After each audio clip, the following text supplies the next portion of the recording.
اور پچھلے چند پروگرام سے ہم فرشتوں کے بارے میں باتیں کرتے آئے ہیں۔ پچھلے پروگرام میں ہم نے حضرت میکائیل کے بارے میں بات کی تھی، اور اس پروگرام میں ہم نے وعدہ کیا تھا ناظرین سے کہ اس پروگرام میں ہم حضرت اسرافیل کے بارے میں بات کریں گے۔ تو آپ ذرا فرمائیے کہ حضرت اسرافیل جو ایک بہت ہی معزز اور محترم فرشتے ہیں، ان کا کیا کردار ہے انسانی زندگی میں، اور ان کی کیا ڈیوٹی ہے، کیا فرائض وہ سر انجام دیتے ہیں، اور ان کے جسم و جثہ کے بارے میں بھی ذرا ارشاد فرمائیے۔ نحمدہ و نصلی و نسلم علی رسولہ الکریم، اما بعد۔ اسرافیل فرشتہ ان 4 بڑے مقرب فرشتوں میں سے ایک فرشتہ ہے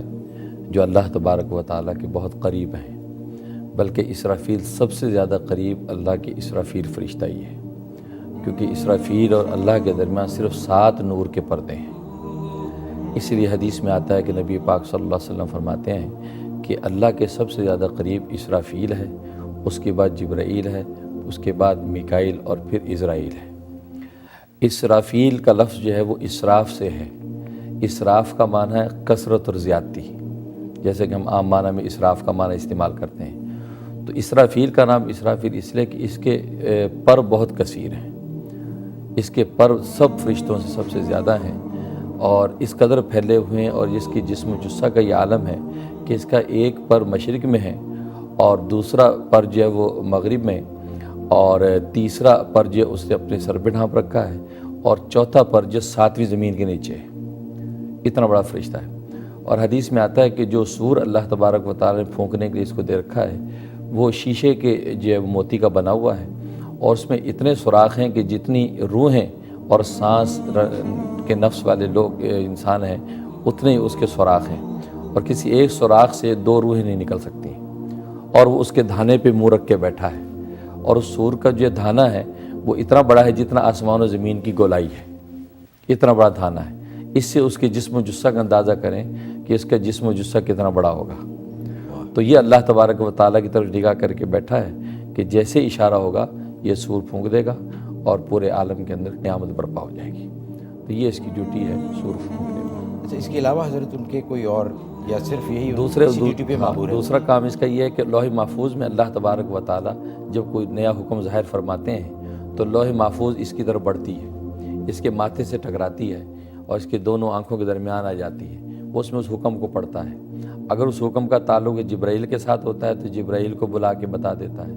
اگر میکائیل کے ساتھ اس کا تعلق ہوتا ہے تو میکائیل کو بتلا دیتا ہے۔ تو جو احکام نئے ظاہر ہوتے ہیں ان احکام کی اطلاع یہ اسرافیل فرشتہ ملائکوں کو دیتا ہے۔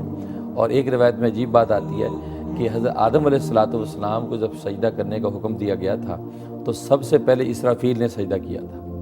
تو اس کا انعام اللہ تبارک و تعالی اس کو یہ دیا کہ پورا قرآن کریم اللہ نے اس کے ماتھے پر لکھ دیا، اس کے ماتھے پہ پورا قرآن کریم کندہ کر دیا گیا، یہ بطور انعام اور اعزاز کے کہ میرے حکم میں سب سے پہلے اجرت جو کی ہے وہ اسرافیل نے کی ہے، تو قرآن کریم کی دولت اس کو عطا کی گئی۔ اچھا حضرت، ہمیں جو عام تصور یا تاثر جو ہم نے کتابوں میں پڑھا ہے، یا کچھ تصویریں یا پینٹنگز، یا جیسے بچپن میں ہم نے کہانیاں سنی ہیں، تو اس میں جو ایک تصور ابھرتا ہے ذہن میں کہ وہ ایک پروں کی طرح ایک بہت بڑا پرندہ یا اس طرح کی ان کی شکل ہے، تو آیا یہ صحیح ہے کہ ان کا کوئی تصور ہم اپنے ذہن میں بنا لیں، یا ہمیں کوئی علم نہیں ہے اس کے بارے میں کہ ان کی کیسی حیت ہے یا کس طرح وہ نظر آتے ہیں؟ نہیں، صحیح ہے، وہ ایسے ہی تصور، یہ جو تصور ہے پروں کا تصور ہے یا نورانی ایک تصور ہے، ظاہر ہے کوئی ان احادیث اور روایات ہی کی وجہ سے قائم ہوا ہے۔ جیسے کہ میں نے بتایا کہ اس کے بہت پر ہیں اور پروں کے ساتھ اڑتے ہیں، اور بعض جو بڑے بڑے پرندے دیو ہیکل پرندوں کی شکل، تو بعض جو پرندوں کی شکل میں ہیں، جو مرغ کی شکل میں بھی فرشتہ موجود ہے کہ جو تسبیح جب پڑھتا ہے تو دنیا کے جتنے مرغ ہیں وہ اس وقت میں وہ اذان دیتے ہیں۔